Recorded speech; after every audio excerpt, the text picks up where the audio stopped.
Треба да имате јасна, конзистентна идеолошка линија.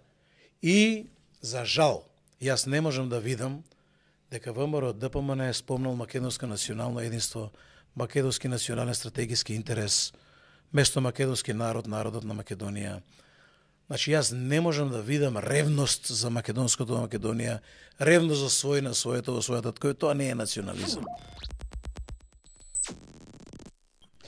Господин Ристовски, гледате некаков потенцијал, може би во, не знам, ВМРО ДПМН се подготвуваат да дојдат на власт и да превземат централната власт. Мислите дека прво, дали мислите дека ќе можат да формираат влада, да соберат доволно пратеници за да имаат коалиционен потенцијал да се формираат влада, и второ, ако формираат политичка влада, дали кај нив има потенцијал да го вратат националното достоинство и да условно кажано да ги решат овие проблеми, да ги средат.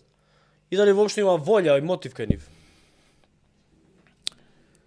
Лошо е да говориме за другите. Јас немам стекнато доверба дека било кој од досегашните политички партии на власт во македонскиот политички блок имал и сила, и знаење, и умење, и вештини, но и политичка волја да направи исчекор кон тоа да ја подобри позицијата на индивидуата во општеството. Знаете, партии кои што пропагираат колективитети во системот, трнете ги на страна. Значи, тој систем одамна е завршен. Значи, ние не можеме колективистички систем, затоа што ние тројцата не сме исти. Вие имате едни вештини, други вештини, трети вештини. Секој со своите вештини излегува на пазарот на труд и се верификува на пазарот на труд. Таму се верификуваме. Не се верификуваме во политичките кабинети на министри и влада и така натаму.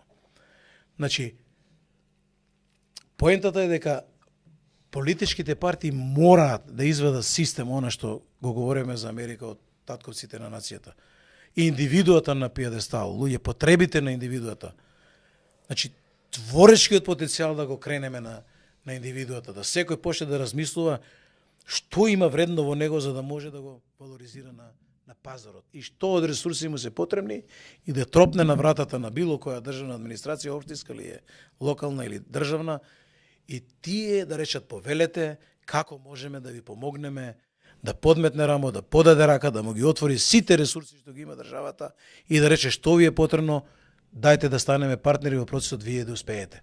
Мислите дека ВМРО ДПМН може да формира влада? Не.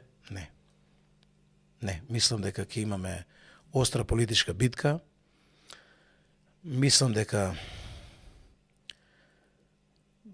немаме конзистентна политичка линија во тој дел.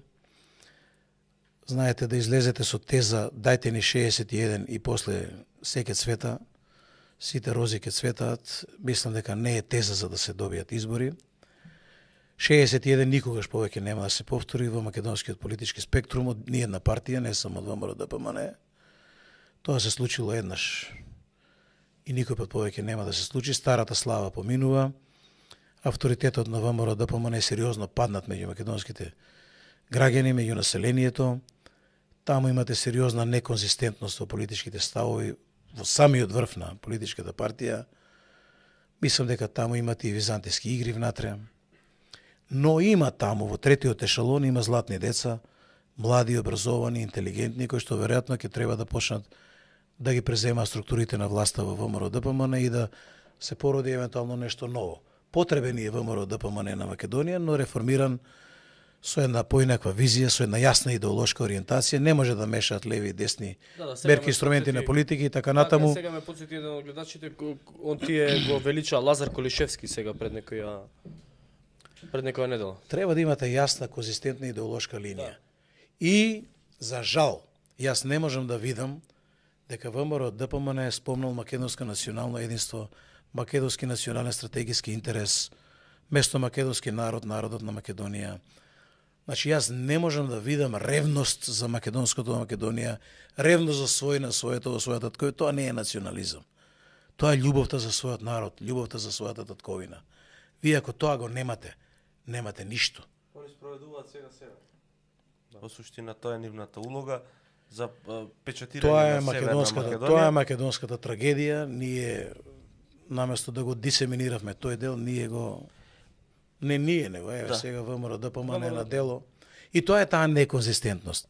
Не можете на политичката сцена да имате еднаш ваква изјава, друг пат ваква изјава, да покажувате колебливост, несигурност, па уште од време на референдумот, па те ќе гласат, па те не ќе гласат, па те гласате по ваше убедување. Не може. Јас сум поборник на библискиот модел. Вашето да биде да, вашето не да биде не. Се помеѓу ѓаволска и троштина и лукавство.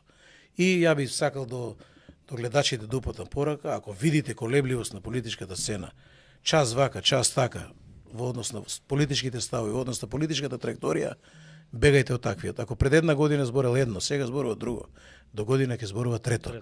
Ако еднаш ве излажал, 50% е шанса втор пат да ви излаже, 100% шанса трет пат да ви излаже. Бегајте од таквите. Тие што лажат на јавна политичка сцена, тие што немаат конзистентен став со години наназад, да газат по истата траекторија, пазете, и по цена да не влезат во власта.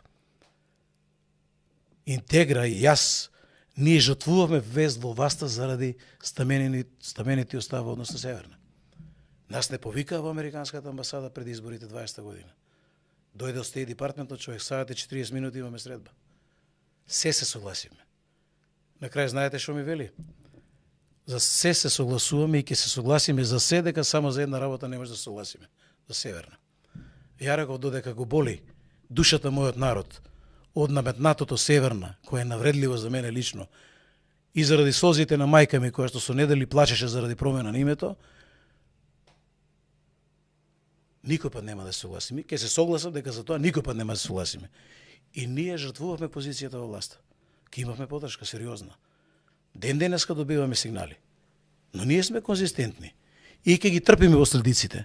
Но образот и честа и конзистентноста на линијата која имаме е таа која што ја имаме.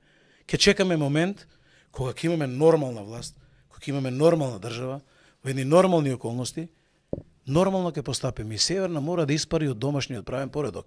И тоа ќе се случи. Можеби сега не е моментот, можеби сега не е приоритет, можеби сега не е потребно да го трошиме тоа како идеја и како визија, но јас тврдам дека ќе дојде момент кога тоа ќе стане реално за Македонија и тоа мора да испари затоа што е спротивно на душата на мојот народ по секоја цена. А ние ќе влеземе во Европска унија, ама достоинствени, стабилни. Прашањето е зошто Мицкоски вака ја води опозицијата? Вие бевте единствениот или најгласниот човек кој што излезе и јавно кажа дека Мицкоски е уценет човек и заради тоа политиката на ВМРО-ДПМН како политичка партија е неконзистентна, неговата политика е неконзистентна, имаме лавирање во ставовите и изгледа дека имаме посе обид да не се дојде на власт.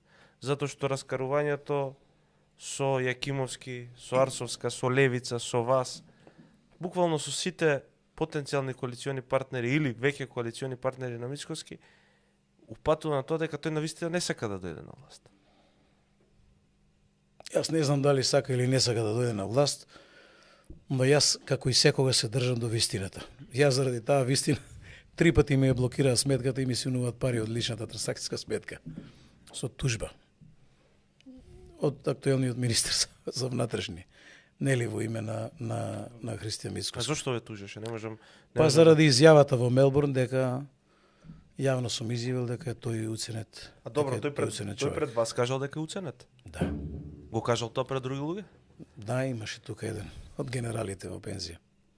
Тројца бевме во канцеларија кај него, во ВМРО-ДПМН. А ви кажа зашто е уценет? 2-3 недели пред не.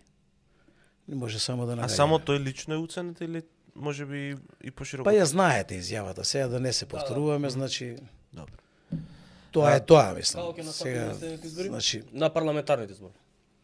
За претседателските му дававте поддршка на Внимавајте, ние правиме напори да конечно во Македонија во третиот пат настане коалицијско форматирање и работиме интензивно во тој дел. Се уште е рано да ги соопштуваме конечните одлуки, но добро се движат работите во позитивен правец. Имаме извореден партнерски однос на неколку коалицијски партнери во тој дел. Сега за сега ги усогласуваме техничките оперативни детали. Веројатно набрзо, навреме ќе се објави тој коалицијски формат и ми се чини дека за прв пат, во третиот пат, ќе имаме какво такво коалицијско прегрупирање и форматирање во делот на парламентарните, па и председателските избори, пошто тие Да. веќе ќе бидат Заедно. заедно во тој дел. Очекувате влез во парламент? Да. Се подготвуваме многу сериозно. Имаме повторно изненадувања, сега нормално ги усогласуваме со партнерите и мислам дека премисите веќе се отприлика усогласени. Уште некои ставови се пеглаат, нормално и листите ќе дојде момент да се испеглаат. Начелно добро да разговорите и мислам дека овој пат ќе направиме изненадување на политичката сцена. Верувам и се надевам. Со Божја помош мислам дека ќе успееме да постигнеме од целите. Настапуваме искрено, настапуваме со сето срце, со сета душа, со сета емоција, честно многу. Покажаме сериозна конзистентност со години. На 29 март 5 години правиме како политичка партија, ќе имаме 5 годишнина.